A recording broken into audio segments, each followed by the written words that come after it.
सगळ्यांना नम्रतापूर्वक नमस्कार. इतक्या मोठ्या संख्येने तुम्ही सगळेजण आलात, शॉर्ट नोटीसवर आलात, मनापासून धन्यवाद. तुम्हा सगळ्यांना आज आपण इथे का जमलोय हा विषय माहिती आहेच आहे. बीड जिल्ह्यातील माननीय आमदार श्री सुरेश धस यांनी काल प्रसार माध्यमांशी बोलताना जी काही टिप्पणी केली त्या संदर्भात तीव्र निषेध व्यक्त करण्यासाठी आज मी तुम्हा सगळ्यांसमोर आलेली आहे. काल नाही तर गेले 1.5 महिन्यापासून हा सगळा प्रकार चालू आहे आणि गेले 1.5 महिने अत्यंत शांततेनं मी या सगळ्याला सामोरी जाते. सगळ्या ट्रोलिंगला, सगळ्या निगेटिव्ह कमेंट्सना. आणि ही माझी शांतता, माझी मूकसंमती नाहीये. मी माझ्यासारख्या अनेक महिला, कलाकार या सगळ्यांचीही हतबलता आहे. हे शांत राहणं तुम्हा सगळ्यांमुळे कुठे ना कुठेतरी आमच्यावर बेतलेलं आहे. एक व्यक्ती आपल्या कुठल्या तरी रागाच्या भरात, उद्वेगाच्या भरात काहीतरी बरळून जाते, त्यानंतर त्या 2 वाक्यांचा मीडिया 1000 व्हिडिओ करतो, तेवढेच शब्द पकडतो, त्याच्यावर 1000 व्हिडिओज बनतात यूट्यूब चॅनल्सवर. मग एका सेलिब्रिटीला त्याच्यावर वक्तव्य करणं भाग पाडलं जातं. मग ती बोलते, मग परत पहिल्या व्यक्तीला वाटतं आता आपण बोललंच पाहिजे, मग ती परत व्यक्ती बोलते, मग आता परत बोलणं क्रमप्राप्त होतं कारण आता नाही बोलली का, गप्प बसली का, मागे हटली, मग ही परत व्यक्ती बोलते. ही चिखलफेक चालू राहते, महिलांची अब्रू निघत राहते आणि सगळ्यांचं मनोरंजन होतं. हे होऊ नये, सगळ्या समाज माध्यमांसमोर ही चिखलफेक होऊ नये म्हणून मी यात पडले नाही. मी शांत बसणं हा पर्याय स्वीकारला. या गटारात मी दगड टाकणं योग्य समजलं नाही. ऑल्सो मला असं वाटलं की हा विषय इतका खोटा आहे, ही गोष्ट इतकी धादांत खोटी आहे, त्याला काही बेस नाही. एका सांस्कृतिक कार्यक्रमामध्ये सत्कार स्वीकारताना काढला गेलेला एक फोटो, ती आमची एकमेव भेट, धन्यवाद, हा एकमेव संभाषण, एक शब्द, याच्यावरून एवढी आवई उठावी, त्याला मी का प्रत्युत्तर देऊ? जेव्हा त्या गोष्टीवर मी भाष्य करते, 10 लोकांपर्यंतची गोष्टी 1000 लोकांपर्यंत पोहोचतात. ती जर गोष्ट खोटीच असेल तर ती किती काळ टिकणार, त्या गोष्टीला आपण किती महत्त्व द्यायचं? म्हणून मी त्या गोष्टीकडे दुर्लक्ष केलं. शांत बसणं मी योग्य समजलं आणि याला भरपूर साथ होती ती मी ज्या व्यक्तींबरोबर काम करते, ज्या संचाबरोबर काम करते, माझं कुटुंब, माझा मित्रपरिवार, सगळे आप्तेष्ट, महाराष्ट्रातली जनता, प्रेक्षक ज्यांचं प्रेम आहे माझ्यावर. कोणीही माझ्यावर एका शब्दानेही कधी शंकेच्या दृष्टिकोनातून पाहिलं नाही, कधीही मला विचारलं देखील नाही. प्रत्येक जण भेटला त्यावेळी हे म्हणाला, प्राजक्ता योग्य करतेस, शांत राहा, धीरानं सामोरी जा. या अशा आवया उठतात आणि निघून जातात, सरपास होतात, तू शांत राहा, धीरानं सामोरी जा. ह्या सगळ्यांचा माझ्यावरचा विश्वास नाही. मी आधी पूर्ण करेन माझं सगळं.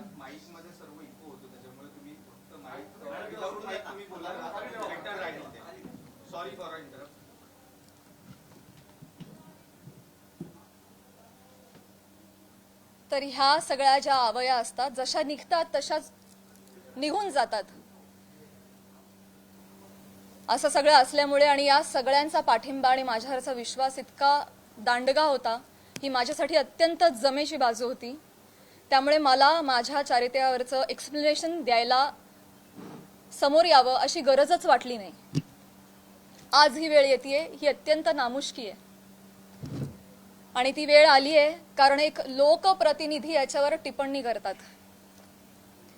एखादी रूमर आहे, रूमरचंही खरं त्याला स्थान नाहीये, पण एखादी असंच उठलेलं वावटळाविषयी जेव्हा लोकप्रतिनिधी, जे लोक ज्यांना आपण जनतेनं निवडून दिलंय, आपले प्रश्न विधिमंडळात जाऊन त्यांनी आपले प्रश्न मांडावेत, आपल्यासाठी न्याय मागावा, आपल्या हक्कांचं रक्षण करावं, आपलं रक्षण करावं, अशी ज्यांच्याकडून आपली अपेक्षा आहे, अशी मंडळी जेव्हा आपल्यावर चिखलफेक करतात तेव्हा ही गोष्ट गांभीर्यानं घेण्याची वाटली मला, आणि म्हणूनच आज मी तुम्हा सगळ्यांसमोर आले. काल जर हे असं बोलले नसते तर मी तशी शांत बसले होते आणि मी याच्यावर कधी कधी भाष्य केलं नसतं, पण काल त्यांनी ते वक्तव्य केल्यामुळे मला आज तुम्हा सगळ्यांसमोर यावं लागलं.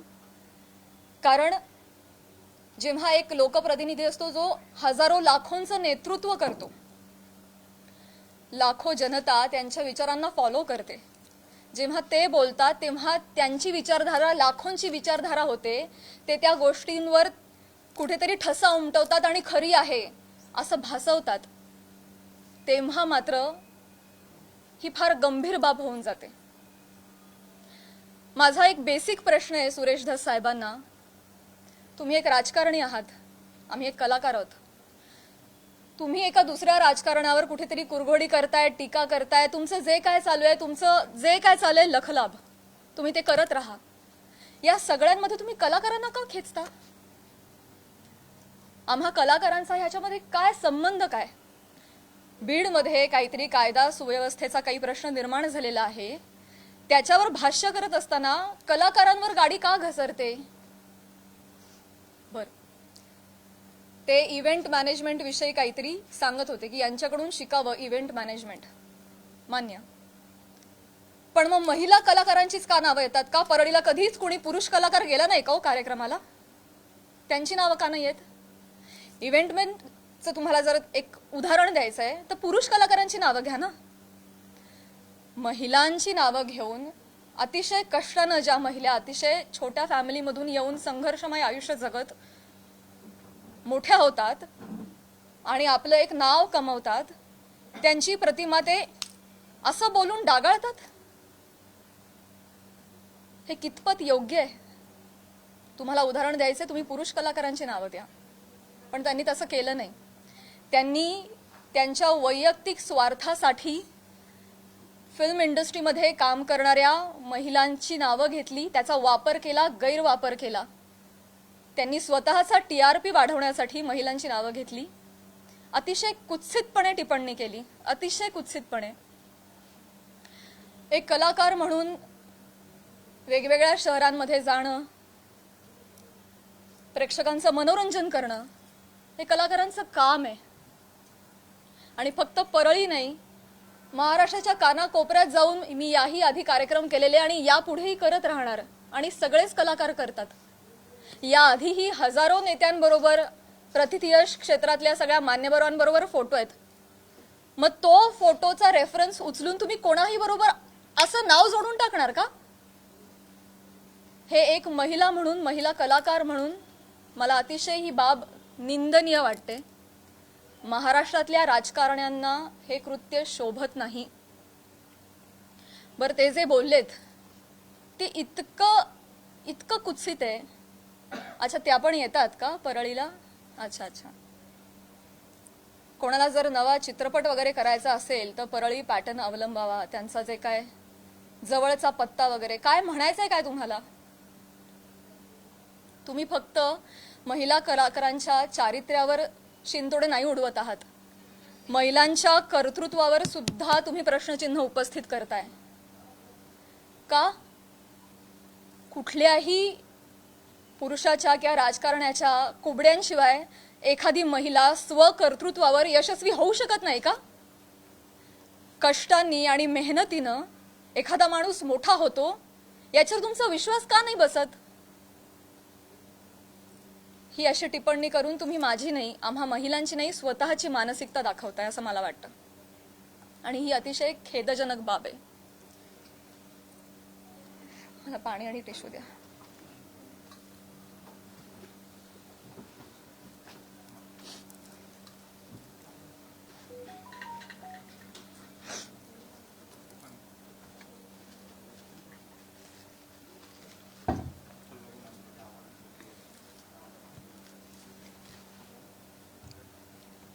महिलांची अब्रू, इस्पेशली फिल्म इंडस्ट्रीमधल्या महिलांवर फार सॉफ्ट कॉर्नर, फार सॉफ्ट टार्गेट, कोणी यावं पटकन नावं घेऊन जावं. तुम्ही तुमच्या राजकारणासाठी, मी विनंती करते, तुमच्या वैयक्तिक राजकारणासाठी तुम्ही फिल्म क्षेत्रात मधल्या महिलांच्या नावाचा गैरवापर करणं बंद करावं अशी मी त्यांना विनंती करते. आणि ज्या कुत्सितपणे त्यांनी टिप्पणी केली आहे या सगळ्या गोष्टीचा प्रसार माध्यमांसमोर हशा पिकवण्यासाठी त्यांनी उपयोग केलेला आहे. हे वागणं महाराष्ट्रातल्या राजकारण्यांना शोभत नाही. ही अतिशय निंदनीय बाब आहे. आणि म्हणूनच ज्या कुत्सितपणे त्यांनी टिप्पणी केली आहे आणि हशा पिकवलाय प्रसार माध्यमांसमोर कसं बोलावं काय बोलावं याचं ज्यांना भान नाहीये त्यांना मी विनंती करते की त्यांनी तितक्याच विनम्रतेनं माझी जाहीर माफी मागावी. आणि फक्त माझीच नाही, माझ्याबरोबर अनेक महिलांचा त्यांनी चुकीचं नाव घेऊन उल्लेख केलेला आहे. आणि या गोष्टीचा एक उपयोग करून मी त्यांना हेही सांगू इच्छिते की अशा पद्धतीनं कुठल्याही राजकीय गोष्टीसाठी फिल्म इंडस्ट्रीमधल्या महिलांच्या नावाचा गैरउपयोग होता कामा नये. पुढे जाऊन मी हेही सांगू इच्छिते, मी आज महिला आयोगाकडे तक्रार केलेली आहे. फोन सायलेंट करा. महिला आयोगाकडे दुपारी तक्रार नोंदवलेली आहे. मी त्यांनाही रिक्वेस्ट केलेली आहे की कायद्याच्या चौकटीत राहून तुम्ही याच्यावर योग्य ती कारवाई करावी. मी देखील कायदेशीर कारवाई करत राहीन.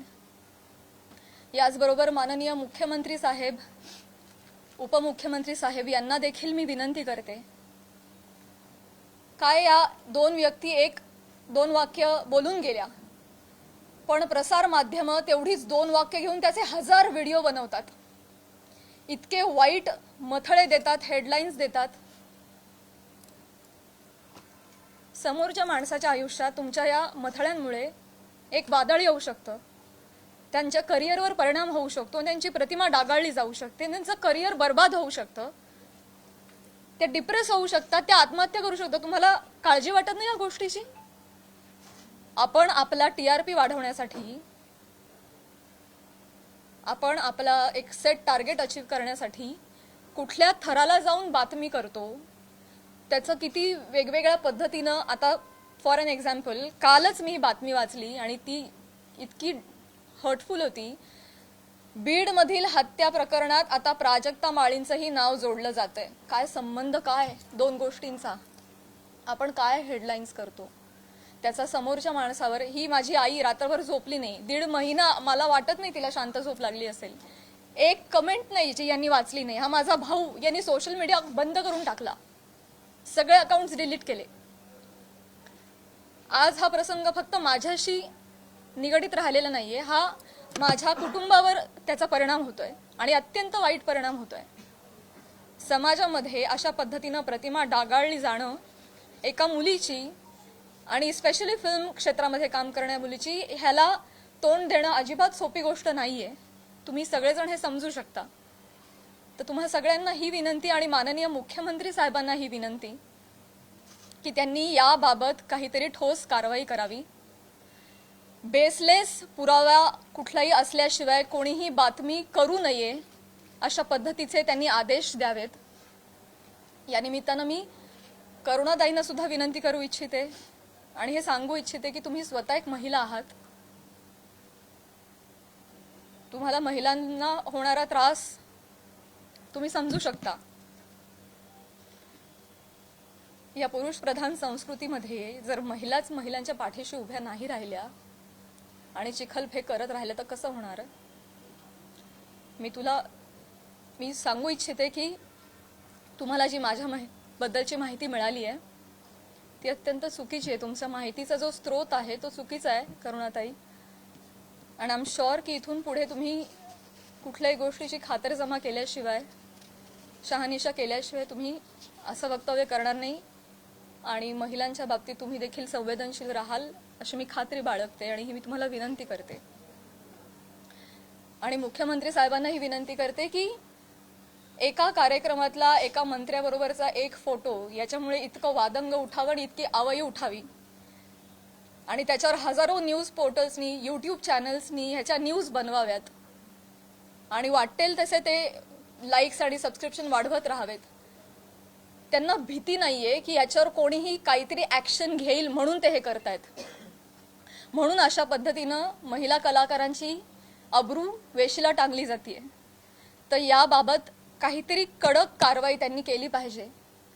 आणि असं जर होत राहिलं, आता 1000 कार्यक्रमामध्ये 1000 माणसांबरोबर नावं जोडली गेली, तर मला सांगा इथून पुढे कलाकार सुद्धा कुठल्याही राजकीय नेत्यांनी आयोजित केलेल्या कुठल्याही सांस्कृतिक कार्यक्रमाला जातील का हो? ते सुद्धा धजावणार नाहीत. पुढची भविष्यातली मंडळी सुद्धा विचार करतील, अरे कलाक्षेत्रात पाठवायला नको पोरांना, ते काय बरं नाही. आमचं कलाक्षेत्र बदनाम नाहीये, ही सगळी मंडळी त्याला बदनाम करतात. आम्ही मनोरंजन करण्याचं काम करतो, तुम्ही आमची नावं मनोरंजनासाठी वापरता, स्वार्थासाठी वापरता, स्वतःचा TRP वाढवण्यासाठी वापरता. हे अत्यंत चुकीचं आहे. आणि स्पेशली महिलांची नावं पटकन कशी तोंडावर येतात, पुरुषांची नावं का येत नाहीत, यासाठी एक टूल बनवलं जात आहे महिला कलाकारांना. ह्याबद्दल मला खेद वाटतो.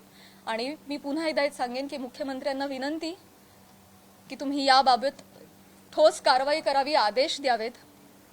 सुरेश धसांना मी विनंती केलेलीच आहे की त्यांनी जाहीर माफी मागावी.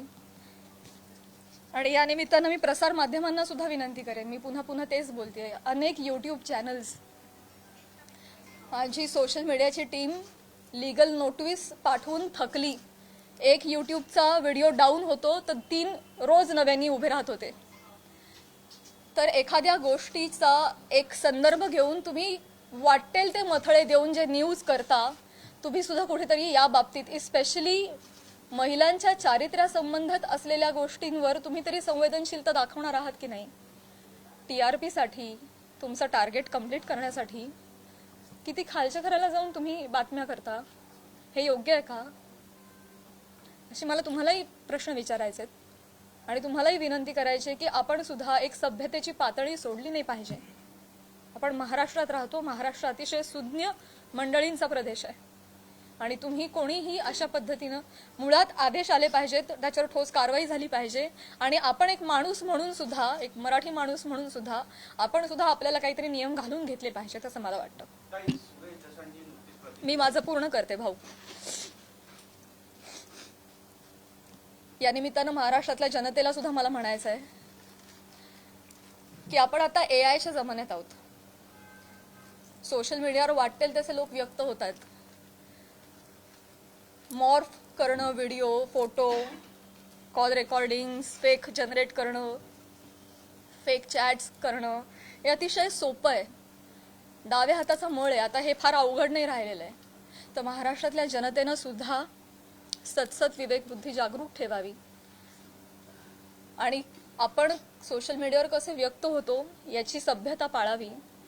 आपल्या आई बहिणीच्या बाबतीत जर अशी गोष्ट घडली असती तर आपण असं लिहिलं असतं का, असं त्यांनीही विचार करावा. सारासार विचार करून व्यक्त व्हावं. सगळ्यांनीच ही जी बाब आहे ती अतिशय गांभीर्यानं घ्यावी. इथे मी फक्त माझ्या न्यायासाठी नाही बोलत आहे. इथे मी आज सगळ्या सिने क्षेत्रात, कला क्षेत्रात काम करणाऱ्या सगळ्या महिलांच्या वतीनं बोलतीये. आज त्यांचं प्रतिनिधित्व करते असं मी म्हणेन की समाजामध्ये उजळ माथ्यानं जगण्यासाठी आम्हाला एक फ्रीडम असलं पाहिजे, एक मान सन्मान ठेवला गेला पाहिजे. यासाठी तुम्ही सुद्धा ती डिग्निटी पाळणं गरजेचं आहे आणि तो मान सन्मान देणं गरजेचं आहे असं मला वाटतं. आणि तुम्ही ते कराल अशी मी आशा व्यक्त करते. आता आता आता अच्छा, ओके, वन बाय वन जाऊया.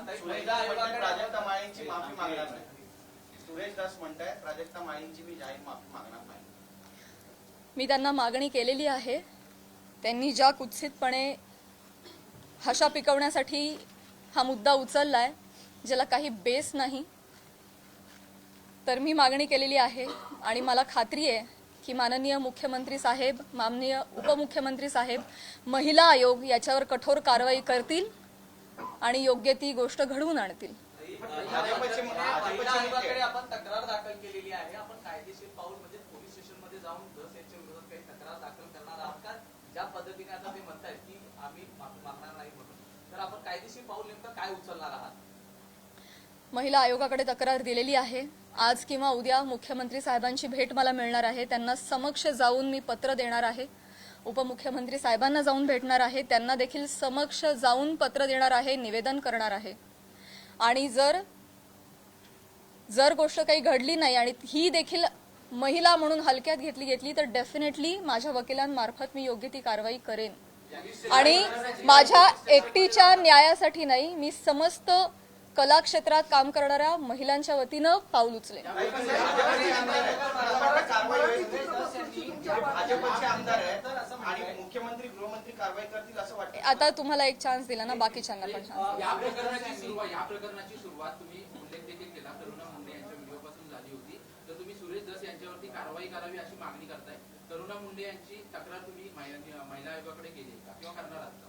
मी ऑलरेडी त्यांना देखील नोटीस पाठवली आहे, करुणाताईंना तेव्हाच पाठवली आणि त्यानंतर त्यांनी काही वक्तव्य केलं नाही, त्या शांत बसल्या. त्यामुळे मी पुढे काही त्यांच्यावर कारवाई केली नाही. डेफिनेटली आहे. मराठी चित्रपटसृष्टी सगळे कलाकार खंबीरपणे माझ्या पाठीशी आहेत आणि मी सगळ्यांचं नेतृत्व करेन. सुरेश धस यांनी जी पत्रकार परिषद आपली चालू आहे त्यांच्यानंतर त्यांनी प्रतिक्रिया दिली आहे की हे संतोष देशमुख प्रकरण दुसरीकडे नेण्यासाठी म्हणून तुम्ही ही पत्रकार परिषद. मला हेच सांगायचं आहे तुम्हाला सगळ्यांना, हेच सांगण्यासाठी आज मी आली आहे की तुमच्या राजकीय हेतूसाठी तुम्ही कला क्षेत्रातल्या कलाकारांची नावं का जोडताय. कलाकारांचा आणि राजकारणाचा काही एक संबंध नाहीये. तुम्ही जर कालच्या त्या भाषणामध्ये आमचं नाव घेतलं नसतं तर आज मी तुमच्या समोर इथे नसते. मी आज माझ्या ज्योतिर्लिंग यात्राला असते.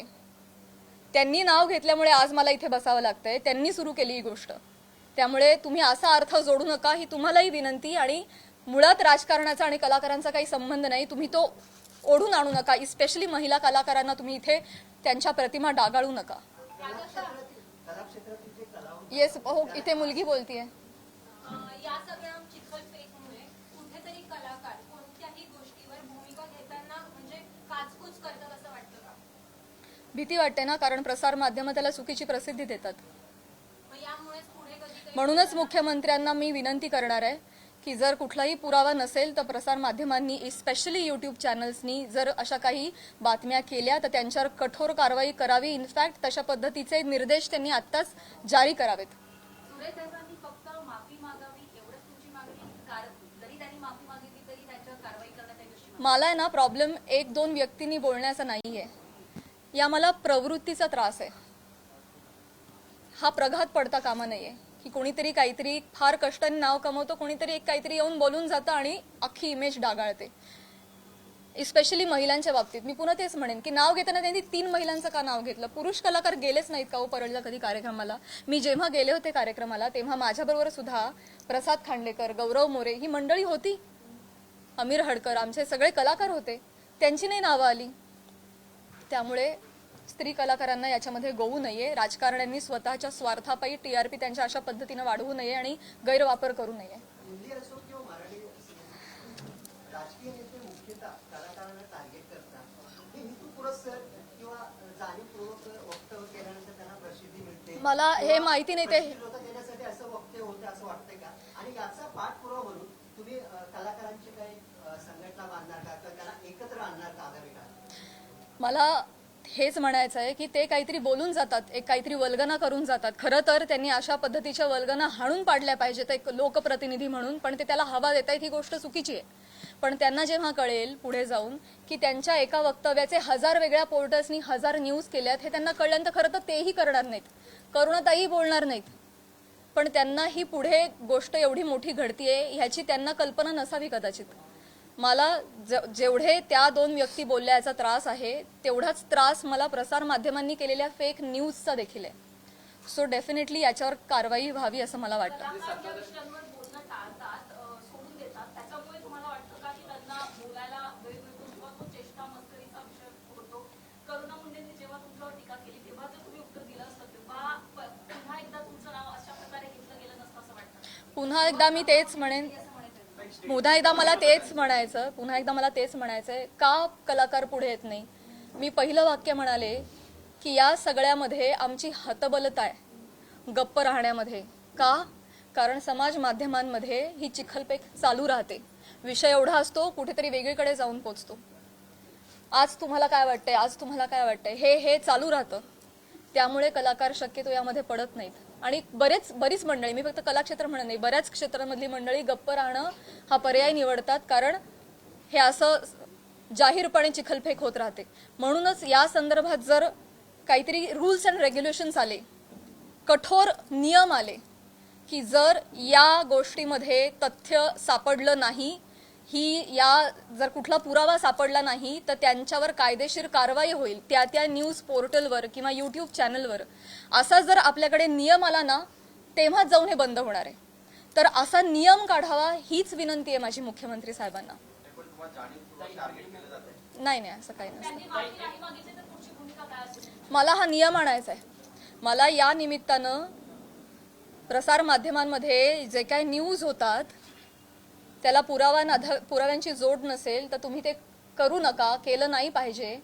ते खोटं आढळल्यास कायदेशीर कारवाई होईल अशा पद्धतीचा नियम आला पाहिजे. हे माझं खरं उद्दिष्ट झालंय. आता ते म्हणाले की मुंबईत जाऊन मी बोलणार आहे प्राजक्ता माळीसोबत. स्वागत आहे.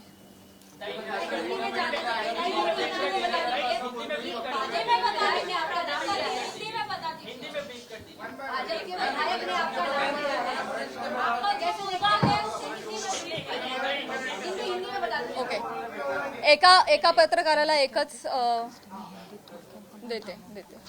एका पत्रकाराला 4 वेळा संधी नाही मिळू शकणार.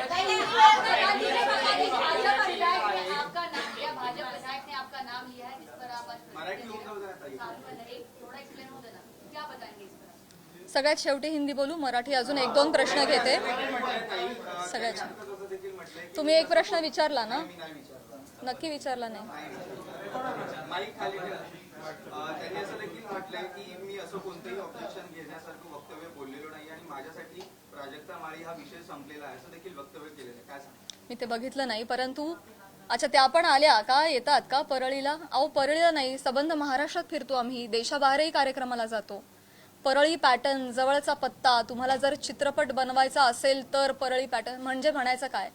हे डेफिनेटली अतिशय निंदनीय वाक्य आहेत, अतिशय डिरोगेटरी आहेत. या मागचा सूचित अर्थ कळू नये इतका महाराष्ट्र आणि मी दुधखुळी नाहीये. त्यांना जे आडून बोलायचं होतं हे सगळ्यांना कळतंय. त्यामुळे परळीला येतात म्हणजे मी काहीच बोलू नये असं नसतं. नुसतं ताई म्हणून काही होत नाही. त्याच्या अवतीभवती तुम्ही जे हातवारे करता, तुमचे जे हावभाव असतात, एका महिलेचं चारित्र्य एवढ्या रिॲक्शननी सुद्धा डागाळू शकतं. समाज माध्यमांसमोर, प्रसार माध्यमांसमोर हशा पिकवण्यासाठी त्यांनी हा मुद्दा वापरलाय. तो डेफिनेटली अतिशय निंदनीय आहे, अतिशय खालच्या पातळीचा आहे आणि तो चुकीचा आहे, याचा मी निषेध करते. मॅम, क्लॅरिफिकेशन देताना नेहमी महिलाच का देतात? तुम्हाला वाटत नाही का ज्यांच्याशी नाव जोडलं जातं त्यांनी सुद्धा हे दिलं पाहिजे? आतापर्यंत बॉलिवूडमध्ये सुद्धा अशा अनेक गोष्टी घडलेल्या आहेत, पण महिलाच टार्गेट का होते याच्यावर तुम्हाला काय वाटतं? हाच माझा प्रश्न आहे मुख्यमंत्री साहेबांना सुद्धा, की हे महाराष्ट्रामध्ये एक निर्भेळ वातावरण कला क्षेत्रातल्या महिलांच्या बाबतीत असलं पाहिजे आणि आम्ही सॉफ्ट टार्गेट होता कामा नये. कुठल्याही राजकीय व्यक्तींच्या स्वार्थापायी आमच्या नावांचा गैरवापर झाला नाही पाहिजे, हीच तर माझी विनंती आहे. आणि हे दुःख आहे, आज मला माझ्या चारित्र्याच्या क्लॅरिफिकेशनसाठी प्रेस कॉन्फरन्स घ्यावी लागते. हीच निंदनीय गोष्ट आहे.